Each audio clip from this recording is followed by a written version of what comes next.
प्रकृतेः क्रियमाणानि गुणः कर्माणि सर्वशः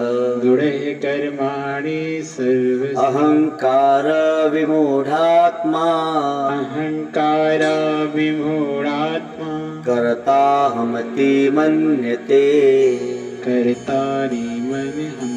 भगवान कहते हैं वास्तव में संपूर्ण कर्म सब प्रकार से प्रकृति के गुणों द्वारा किए जाते हैं, तो भी जिसका अंतःकरण अहंकार से मोहित हो रहा है, ऐसा अज्ञानी मैं करता हूँ ऐसा मानता है। आप समझेंगे, भगवान कह रहे प्रकृति क्रियमाणानि गुणे कर्माणि सर्वशः। जो कुछ भी हो रहा है हम कर रहे हैं कि प्रकृति कर रही है?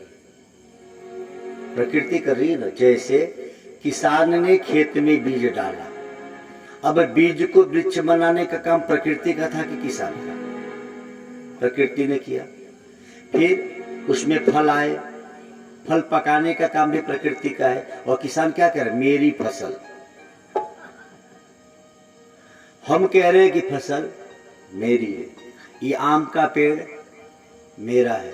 अब आम का बीज तुमने बनाया था कि बीज में से वृक्ष तुमने बनाया? तो बोले साहब जल तो हमने दिया था। तो जल क्या तुमने बनाया? ऑक्सीजन हाइड्रोजन मिलते हैं तो जल बनता है, तो ये तुमने लाया था क्या? भगवान कहते हैं प्रकृति क्रियमाणानि गुणे कर्माणि सर्वशः। वास्तव में जितने गुण हैं, जो कुछ भी हो रहा है प्रकृति के द्वारा हो रहा है, लेकिन हमको लगता है कि हम कर रहे हैं। पति पत्नी के द्वारा जो पुत्र जन्मे, तो वास्तव में इसमें पति पत्नी का क्या है? करने वाला तो सब परमात्मा है। जिनके नहीं वो भी बेचारे कितना मेहनत करते हैं। तो भगवान कहते हैं प्रकृति क्रियमाणानि गुणे कर्माणि सर्वशः अहंकार विमूढ़ात्मा।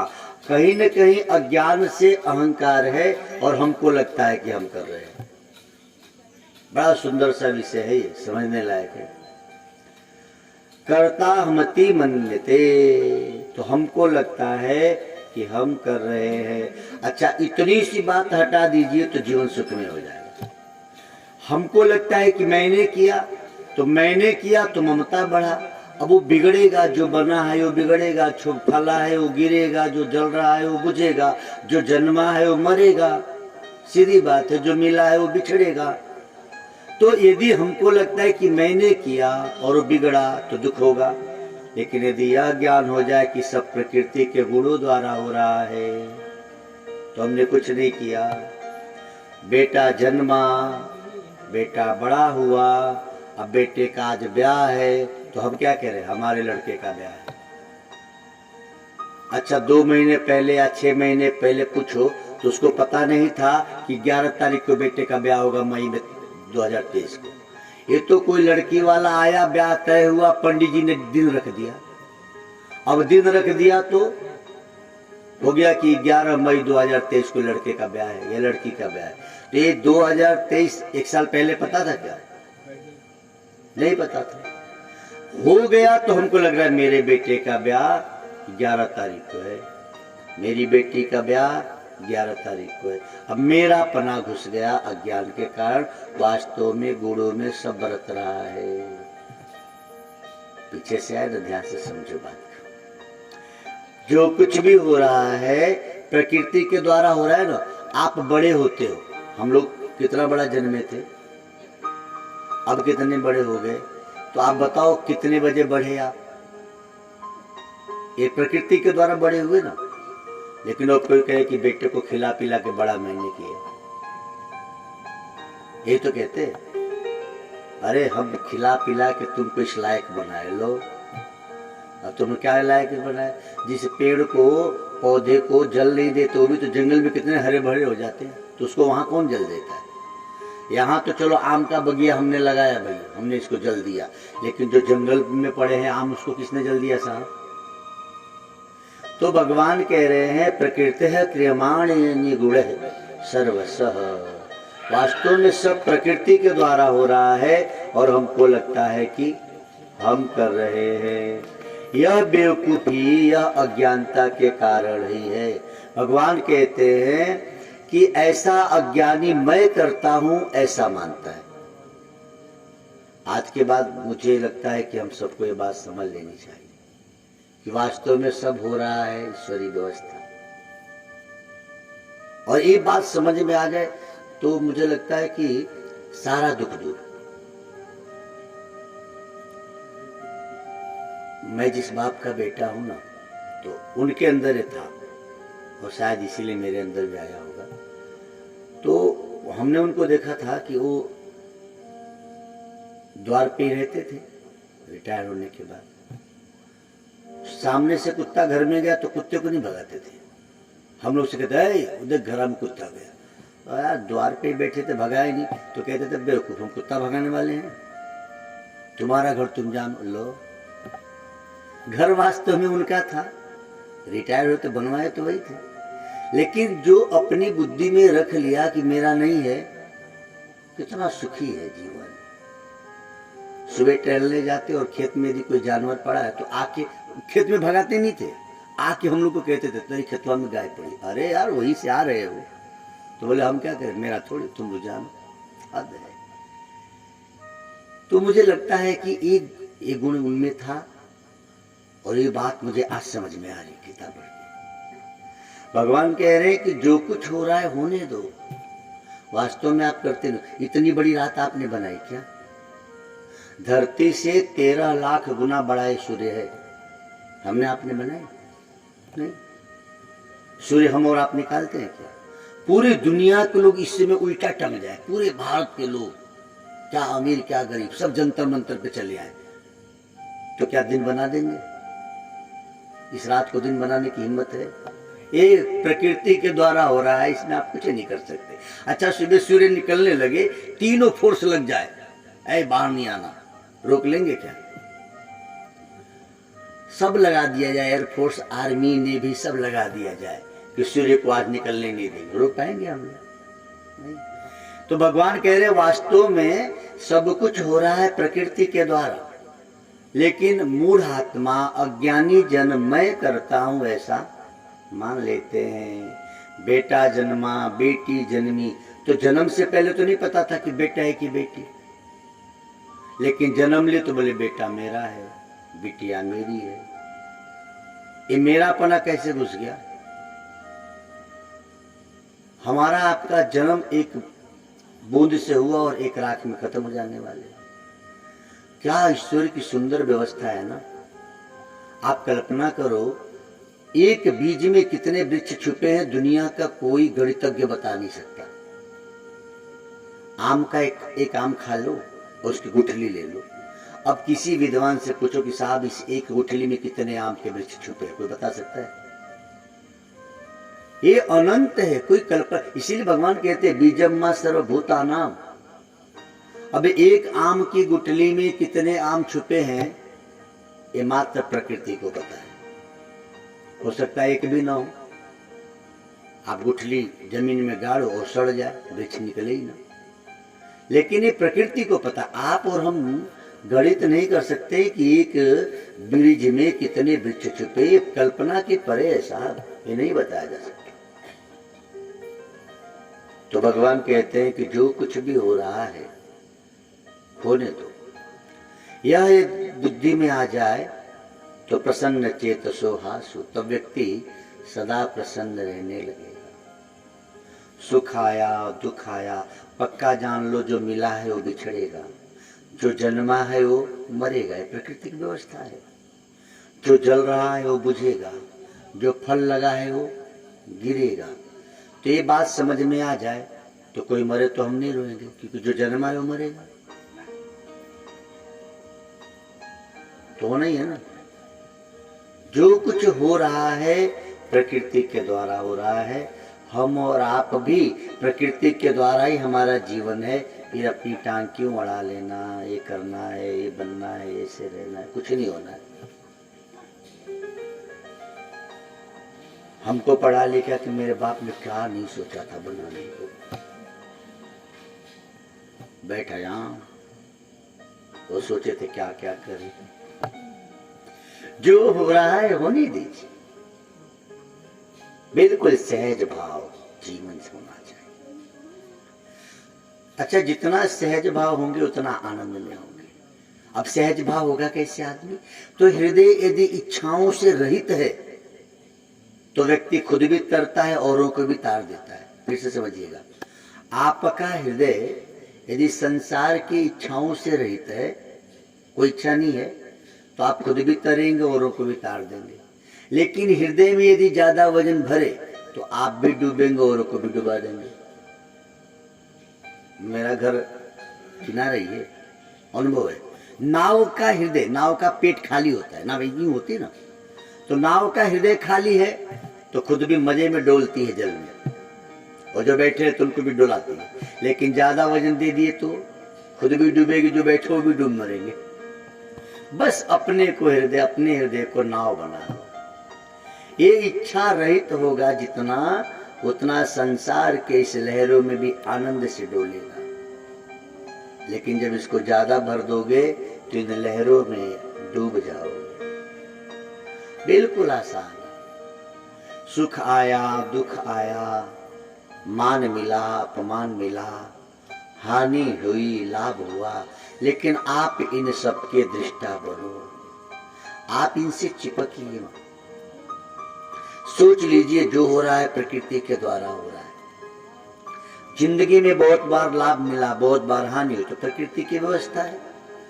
कभी वही आदमी बहुत प्रेम करता है, सम्मान देता है, और कभी कभी ऐसे भी समय आते किसी व्यक्ति से गाली सुनने को मिलता, झगड़ा हो जाता है। एक घर में अथवा अड़ोस पड़ोस में जब हम और आप रहते हैं तो कभी कभी वही पड़ोसी, आपके घर पे सर्प निकला, आग लगा, तो सबसे पहले वही दौड़ के आया। लेकिन कभी कभी ऐसा भी होता है कि कोई बात पे हो जाती तो पड़ोसी ने निकाला लाठी, एक लाठी उसने मारा, एक आपने मारा, फिर दोनों थाने गए, है ना, कुछ उसने दिया, कुछ हमने दिया, कुछ दिन लड़े भिड़े। ये क्या है? सब प्रकृति के द्वारा हो रहा है। जब मित्रता होनी थी तो मित्रता हुई, और जब दुश्मनी होनी थी, अच्छा कोई नहीं चाहता, झगड़ा हो जाता है, वो समय आ जाता है भाई, हो जाएगा। देवी भागवत में कथा आती है कि जन्मेजय कथा सुनने बैठे महर्षि व्यास से।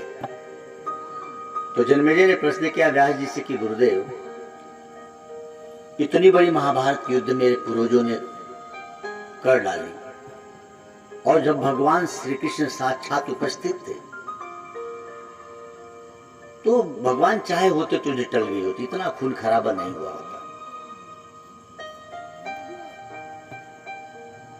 भगवान वेदव्यास मुस्कुरा के कहे कि सुन, ये सब पहले से होना था प्रकृति के द्वारा। जो होना है उसे कोई टाल नहीं सकता। भगवान कृष्ण भी संधि दूत बनकर गए तो थे, प्रयास तो किया था कन्हैया ने। लेकिन जन्मेजय की बुद्धि, छोटी उम्र, राजा परीक्षित जब शरीर को त्यागे तो राजा परीक्षित को श्राप मिला, तभी जन्मेजय को राजा बनाए, और खुद चले गए थे भागवत सुनने, फिर शरीर छोड़ दिए। अब जन्मेजय को छोटी उम्र में बड़ा पद मिला है, राजा बने थे। जन्मेजय गुरु से कहते, भगवान वेदव्यास से कहते हैं कि गुरुदेव, मैं इस बात को मानने को तैयार नहीं कि भगवान कृष्ण चाहते थे कि युद्ध न हो, युद्ध हो गई, ऐसे कैसे हो सकता? खूब ध्यान से समझ लें, ईश्वर भी, कई बार हम लोग बरसात होने लगती है ना बिना मौसम, हे भगवान, अब भगवान इसमें क्या करे? जो प्रकृति के द्वारा हो रहा है उसमें ठाकुर जी भी कुछ नहीं करते। अपनी व्यवस्था आप भले प्रकृति के अनुकूल प्रतिकूल बना लो, लेकिन प्रकृति अपना काम करेगी। मूसलाधार बारिश होने लगी तो कन्हैया इंद्र को नहीं रोके, गोवर्धन उठाए। यानी सीख दिया श्री कृष्ण ने कि बारिश हो रही है तो भगवान को ना कहो बंद कर दो, तुम ही छतरी खोल लो भाई। हम लोग क्या करते हैं, हे ठाकुर जी, अच्छा गजब गजब भाषा है लोगों की, क्या क्या प्रेयर करते देखो। अरे गर्मी में बरसात होने लगी, हे भगवान गोइठवा भीग जाइए, अब उनका कंडा भीग जाएगा, ठाकुर जी बारिश ना करो। अब बताओ, गोबर का कंडा 4 रुपए का, ठाकुर जी चले तुम्हारे कंडे पर पन्नी डाले। क्या क्या प्रार्थना, हे भगवान अपराध के समय दी बारिश होने बूंदा बूंद, हे भगवान कंडवा भीग जाइए, हे तिलेश्वर नाथ। अब तिलेश्वर नाथ को इसलिए कष्ट देने की चाहती है कि हमको न कष्ट हो, कंडवा न भीगे, आप जरा संभाल लो। वाह, और भगवान है कि नौकर है समझ में नहीं आ रहा है। ये काम तो आपका रात को नौकर भी नहीं करेगा। हम लोग भगवान को पता ना क्या समझते हैं। तो जो प्रकृति के द्वारा हो रहा है होने दो।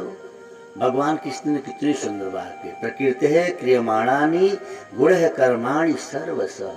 सब प्रकृति के गुणों के द्वारा हो रहा है। बात समझ में आ रही है आप लोग को ना? बेटे का जन्म हुआ, ये प्रकृति की व्यवस्था थी, आप नहीं जानते थे, आपके गर्भ में था, आपको पता था क्या बेटा है कि बेटी? अच्छा, आजकल मशीन से जांच भी हो जाए कि बेटा है कि बेटी, ये नहीं बता सकता वो कि वो डॉक्टर बनेगा कि इंजीनियर, बता देगा क्या? ऐसी मशीन बनी है, ये तो बता देगा चल भाई बेटा है कि बेटी। अब उससे पूछो तो साहब ये भी बता दो ये डॉक्टर बनेगा कि मास्टर, तो उसको नहीं पता। वो जन्मेगा क्या बनेगा, ये प्रकृति की व्यवस्था है, उसे नहीं पता है। कितनी सुंदर बात है ना। तो आज के बाद आप और हम निश्चिंत हो जाओ। बेटा क्या बनेगा, बिटिया क्या बनेगी, वो तो पहले से तय है। तो मैं बात पूरी करूं देवी भागवत की। महर्षि व्यास ने कहा कि देखो युद्ध होना पहले से निश्चित था जन्मेजय, इसीलिए भगवान कृष्ण भी चाह के टाल न सके। जन्मेजय कहे महाराज आप कुछ भी कहो तो थोड़ी मान लूंगा। अब भगवान नहीं चाहते थे तो कैसे हो जाएगा? अब सोचिए व्यास जी को गुस्सा आएगा, कितना संत समझाए। तो संत ने कहा देख जो होना है वो होगा ही, उसे तो रोक नहीं सकता। बोले मैं नहीं मानता। भगवान वेद व्यास त्रिकाल ज्ञानी थे। वेद व्यास जी ने कहा ठीक आज से 12 महीने बाद तेरी पत्नी की इच्छा होगी कि भोजन कराया जाए ब्राह्मणों को, तू मत कराना लेकिन तू कराएगा। नहीं पहले तो ब्याह ही नहीं हुआ था उनका। तो बोले देख आज से ठीक 12 महीने बाद तेरे मन में आएगा कि मैं शिकार खेलने चलूं, मत जाना जन्मेजय में बता रहा हूं, लेकिन तू जाएगा। मैं पहले ही बता दे रहा हूं, देख होना है इसे तू रोक ले, तो रोक ले। और फिर क्या होगा, तेरा घोड़ा उत्तर की तरफ जाएगा, रोक लेना, पूरब की तरफ लेके जाना, मैं पहले ही बता रहा हूं।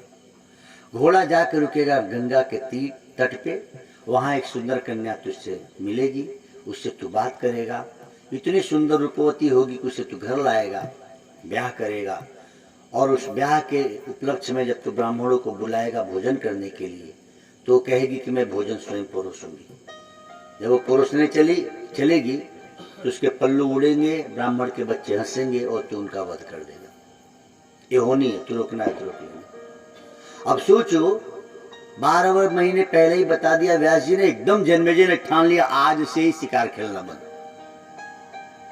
उसी दिन से जन्मेजय ने अपने सैनिकों का आदेश दिया आज से मैं शिकार करने जाऊंगा। लेकिन जब समय आया तो इसकी गणना अनुसार लग रहा है कि बाबा लोग ऐसे ही बोलते, मेरे हिसाब से तो 12 महीने बीत गए। अच्छा निकालो घोड़ा, आज शिकार कर लिया जाए, बहुत साल बहुत दिन हो गए, टहल लिया। अब राजा है घोड़े पे न बैठे, पहले कार वो थोड़ी होती थी। अच्छा गाड़ी घर पे हो और आप सोच लो कि मुझे 1 महीना पैदल चलना है तो बहुत खलेगा भाई। अब जन्मेजय घोड़े पे बैठे और घोड़ा उत्तर की तरफ ही भगा। याद आई महर्षि व्यास की बात कि लगता है कि 1 साल पूरा नहीं हुआ है क्या, उत्तरे भाग रहा है, ये बार बार दक्षिण या पश्चिम ले जाएं लेकिन उत्तरे भागे। अब जन्मेजय ने सोचा कि लगता है कि मेरी गिनती गलत हो गई है, 1 साल पूरे नहीं हुए। अच्छा चलो चल रहा है घोड़ा, चलने तो देखते हैं, गंगा तट पे जाएगा तो देख लेंगे। अच्छा कोई कन्या मिलेगी तो हम बात नहीं करेंगे। घोड़ा पहुंचा, रूपवती कन्या। अब देखा तो सोचा बात कर लेते हैं, ब्याह नहीं करेंगे। बात करने में क्या जाता है, राम राम करना ही चाहिए सबसे, सब में भगवान है। देखो प्रकृति के द्वारा जो होना है होगा। अब राम राम किए तो फिर बात और बढ़ी, घर लेकर आए, सब कुछ हो रहा है, पहले से बताया जा चुका है, लेकिन रोका नहीं जा सकता, रोक नहीं पा रहे। और जैसे ही ब्राह्मण के बच्चे से तलवार चल गई, परिणाम क्या हुआ, पूरी शरीर जन्मेजय को कोढ़ की बीमारी हो गई। अब निकलना बंद, सर्वाते। महर्षि व्यास को बुलाया कि गुरुदेव क्षमा करें, मैंने आपसे तर्क किया था, मुझे समझ में आ गया, जो होनी है उसे रोका नहीं जा सकता। गुरुदेव आप मेरी इस बीमारी को ठीक कर दो। व्यास जी ने कहा कि ठीक तो कर दूं, लेकिन सोच ले, तर्क नहीं करेगा तब। बोले बिल्कुल नहीं करूंगा। बोले देख, मैं तुझे कथा सुनाऊंगा और जैसे जैसे भागवत की कथा आगे बढ़ेगी तेरी बीमारी ठीक होगी। बीच में यदि तर्क किया तो फिर जान लिया। बोले ठीक है, अब नहीं करूंगा, लेकिन जो होना है वो तो होगा ना। महर्षि व्यास कह रहे हैं कि पूरी तेरी कोर्ट सीखनी होगी, मैं जानता हूं, तो बोलेगा जरूर बीच में। सब कुछ प्रकृति के द्वारा हो रहा है। बोले ठीक है, अब कथा सुनाने लगे। कथा पहुंची महाभारत के युद्ध के बीच की। तो उन्होंने कहा कि जन्मेजय, तुम्हारे ही कुल में जन्मे भीम इतना बलवान थे कि हाथियों को सूंड से पकड़ के घुमा के फेंक देते आकाश में, और हाथियां गुरुत्वाकर्षण रेखा पार कर जाती। जन्मेजय बोल पड़ा, हद हो गई महाराज, 2 हाथ पैर का आदमी हाथी को उठा के फेंक दे आकाश में और हाथी गुरुत्वाकर्षण रेखा पार कर जाए। बाबा आप मुझे पागल वागल समझते हैं? ये नहीं हो सकता। रोका। सारी कोर्ट ठीक हो चुकी थी, थोड़ा सा माथे पे बचा था, और टोक दिया। बोले क्षमा करे, ये बात हजम नहीं हो रही। व्यास जी ने हाथ ऊपर किया और संकल्प से जैसे ही हाथ नीचे किया, एक हाथी धड़ाम से गिरा। बोले देख, ये भीम की भेजी हुई हाथी थी। मूर्ख कही का जा, अब तेरा कोई इतना रहेगा। जो होना है वो होगा। तो आप क्या करेंगे? हाथ पे हाथ रख के बैठे रहेंगे? नहीं। आप और हम क्या कर सकते हैं? प्रकृति के द्वारा होने वाले सुख दुख में समता लाइए। और क्या करें? समता लाने के साथ साथ उस परमात्मा के भगवत नाम का जाप। प्रकृति परमात्मा के अधीन है। हम ब्राह्मण लोग कहते हैं देव आधीन जगता, मंत्रो आधीन देवता। आप और हम ईश्वरीय नाम जप करें, उससे क्या होगा? प्रकृति आपके अनुकूल बन जाती है। जैसे भगवत नाम जप करने लगते हैं, जो दुनिया के लिए प्रतिकूल है वो आपके लिए अनुकूल हो जाएगा। माता मीरा ने इतना गोविंद का नाम जपा कि जो विष से दुनिया के लोग मर जाते थे पीने से, वही विष पी के मीरा नहीं मरी, उसके लिए अमृत हो गया। तो प्रकृति अपना गुण कब बदली? जब प्रकृति के स्वामी परमात्मा की हम शरण हो गए। तो इस पूरे श्लोक का अर्थ यह है कि जो कुछ भी सुख दुख हानि लाभ आपके हमारे जीवन में मिलना बिछड़ना है, ये जो होना है होगा। कृपानाथ आप इसमें बहुत उलझ न पड़ो। अच्छा, हम सबका जो कल है, कल जो आने वाला है, आपको और हमको पता है कल कौन कौन लोग हमसे मिलेंगे? मिलेंगे तो हम ही से। यह आपको पता है कि कल घर में हम किससे झगड़ा करेंगे, किससे प्रेम करेंगे, या कहाँ ठोकर लगेगी? किसी को पता है? ये पता है कि कल कौन सा रिश्तेदार आ जाएगा, कौन सी मिठाई लेके? पता नहीं। लेकिन कल दिन भर हमारे साथ घटनाएं तो घटेंगी। कल दिन भर में हम लोग, है ना, किचन में, रसोई घर में भोजन भी बनाएंगे, आपस में बातचीत करके कभी लड़ भी लेंगे, कभी प्रेम भी कर लेंगे। बहुत कुछ होगा हमारे आपके जीवन में। तो कल हमारे साथ ही होना है, लेकिन हमको खबर नहीं है। अच्छा, जो होगा उसको झेलोगे कि नहीं झेलोगे? झेलोगे ना। तो बस आज से, अभी से इस बात को गांठ बांध लो, जो होना है होने दीजिए। सहज भाव में जीवन जीना सीखो। आज के बाद चिंता छोड़ दो। कोई यही सोई जो राम रची राखा। तो राम की रचना आपकी कॉपी जांची गई, तब आपको नंबर दिया गया, लेकिन कॉपी लिखा कौन था? हम। तो हो यही सोई जो राम रची राखा। राम जी तो लिखेंगे, लेकिन उससे पहले कर्म रूपी डायरी हम ही तो कर रहे हैं। कर्म रूपी जो खेती है हम करते हैं, तो उसकी फल रूपी डायरी गोविंद लिखते हैं, राम जी लिखते हैं।